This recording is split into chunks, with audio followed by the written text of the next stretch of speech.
ಸಿಂಹರಾಶಿ, ನಿಮ್ಮ ಧೈರ್ಯ ಮತ್ತು ಭಾವನೆಗೆ ಭಂಗ ಬರುವಂತಹ ದಿವಸ.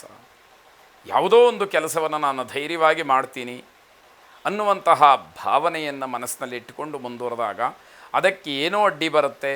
ಆ ಧೈರ್ಯ ನಿಮಗೆ ಸಾಕಾಗೋದಿಲ್ವೇನೋ ಅನ್ನುವಂತಹ ಅನುಭವ ಆಗುವಂಥದ್ದು. ಸಾಧನೆ ಮತ್ತು ಪ್ರಗತಿಯ ವಿಚಾರದಲ್ಲಿ ಅಹಂಭಾವ ಬೇಡ. ನಾನೇನೋ ಸಾಧಿಸಿಬಿಟ್ಟಿದ್ದೀನಿ ಅಂತ ಹೇಳಿ ಬೀಗುವಂಥದ್ದು ಬೇಡ. ನಿಮಗಿಂತ ಹೆಚ್ಚು ಸಾಧನೆ ಮಾಡಿದಂಥವರು ಪ್ರಪಂಚದಲ್ಲಿ ಬೇಕಾದಷ್ಟು ಜನ ಇದ್ದಾರೆ ಅನ್ನುವಂತಹ ಸಣ್ಣ ಅರಿವು ನಿಮ್ಮಲ್ಲಿ ಇರಬೇಕಾಗತ್ತೆ. ಅಪರಿಚಿತವಾದಂತಹ ಭಯ ನಿಮ್ಮನ್ನು ಕಾಡುವಂಥದ್ದು. ಏನಾಗ್ತಾ ಇದೆ ಅಂತ ಗೊತ್ತಾಗ್ತಾ ಇಲ್ಲ, ಹೆದರಿಕೆ ಮಾತ್ರ ನಿಮ್ಮನ್ನು ಕಾಡುವಂಥದ್ದು. ಅಷ್ಟು ಸುಲಭವಾಗಿ ಹೆದರುವಂಥವ್ರು ಅಲ್ಲ, ಆದರೂ ಅದು ಹೆದರಿಸ್ತಾ ಇದೆ ಅಂತಂದರೆ ಅದು ಯಾವುದೋ ಕಾಣದ ಕೈ ಅಂತ ಹೇಳಬೇಕಾಗತ್ತೆ.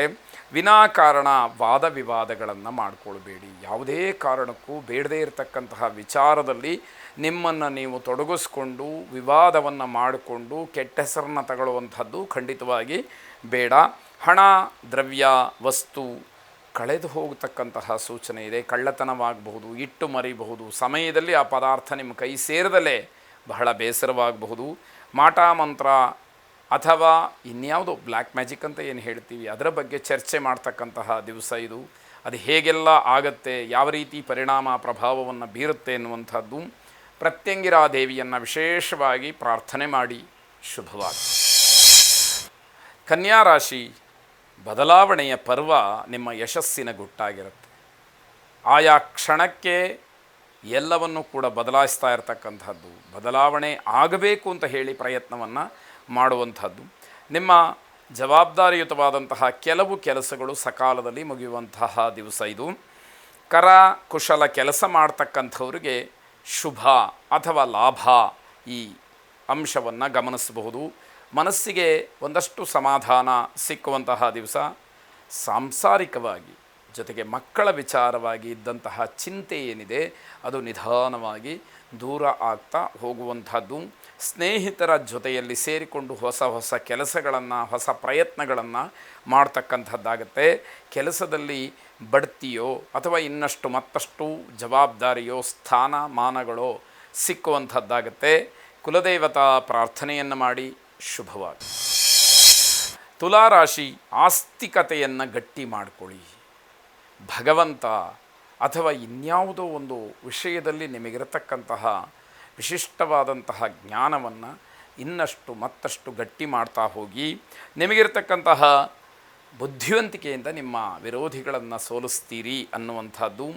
ಅವಿವಾಹಿತರಿಗೆ ಸಿಹಿ ಸುದ್ದಿ ಇರುವಂಥದ್ದಿದೆ. ನಿಮ್ಮ ತತ್ವಗಳಲ್ಲಿ, ನಿಮ್ಮ ರೀತಿ ರಿವಾಜುಗಳಲ್ಲಿ ರಾಜಿ ಮಾಡಿಕೊಳ್ಬೇಡಿ. ನಿಮ್ಮ ಶಿಸ್ತೇ ನಿಮ್ಮನ್ನು ಕಾಪಾಡ್ತಕ್ಕಂಥದ್ದಾಗತ್ತೆ. ಕೇವಲ ಮಾತಿನಿಂದ ಮಾತ್ರ ವಿಚಾರವನ್ನು ನಿಮ್ಮ ವಿರೋಧಿಗಳಿಗೆ ಮುಟ್ಟಿಸಿ ಅನ್ನುವಂಥದ್ದು. ನೀವು ಆಡ್ತಕ್ಕಂತಹ ಮಾತು, ಆ ಮಾತಿನ ಮೌಲ್ಯ ನಿಮ್ಮ ವಿರೋಧಿಗಳಿಗೆ ಸರಿಯಾದಂತಹ ಪಾಠವಾಗುತ್ತೆ ಅನ್ನುವಂಥದ್ದು. ಜಗಳವನ್ನು ಯಾವುದೇ ಕಾರಣಕ್ಕೂ ಮಾಡಿಕೊಳ್ಬೇಡಿ ಅನ್ನುವಂಥದ್ದು. ಹಳೆಯ ನಷ್ಟ ಅಥವಾ ಅವಮಾನಕ್ಕೆ ಈ ದಿವಸ ಪ್ರತೀಕಾರ ಅನ್ನುವ ಹಾಗೆ ಇರುವಂತಹ ದಿವಸ. ಸಾಲಗ್ರಾಮ ಮಹಾವಿಷ್ಣುವನ್ನು ಪ್ರಾರ್ಥನೆ ಮಾಡಿ ಶುಭವಾಗಿ. ವೃಶ್ಚಿಕ ರಾಶಿ, ಈ ದಿವಸದ ಕೆಲವು ಸಮಯ ವಾತಾವರಣ ಚೆನ್ನಾಗಿರೋದಿಲ್ಲ. ಸಮಯಕ್ಕೆ ಯೋಗ್ಯವಾಗಿ ಅನುಗುಣವಾಗಿ ವರ್ತಿಸಿ ಅಂತಕ್ಕಂಥದ್ದು.